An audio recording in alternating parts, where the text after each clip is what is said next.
قرآن مجید کے الفاظ بتاتے ہیں اور حدیث کے کہ 4 اعمال ایسے ہیں جن کا انلمیٹڈ اجر ہے، اس کی لیمیٹیشنز اللہ نے بیان ہی نہیں کی، نہ کروائی ہیں۔ الصوم لی وانا اجزی بہ، اللہ ذوالجلال فرماتے ہیں، حدیث قدسی ہے، روزہ میرے لیے ہے، اس کا بدلہ بھی میں دوں گا۔ فرشتوں تم اس کا بدلہ لکھ ہی نہیں سکتے، تم لکھو کس نے روزہ رکھا ہے، میں کتنا اس کو بدلہ دوں گا، یہ قیامت کو فیصلہ سامنے آ جائے۔ انلمیٹڈ۔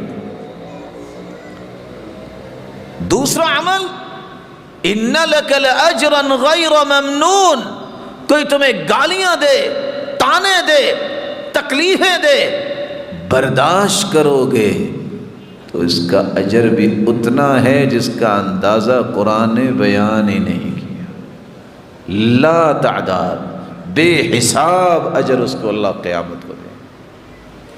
اور تیسرا عمل، فمن عفا واصلح فاجرہ علی اللہ،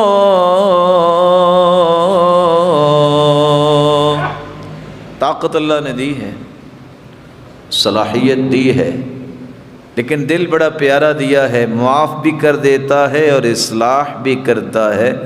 ایسے شخص کے لیے اللہ نے اجر بے حساب رکھا ہے، اس کا اندازہ بیان نہیں کیا۔ اور چوتھا عمل، انما یوفی الصابرون اجرهم بغیر حساب،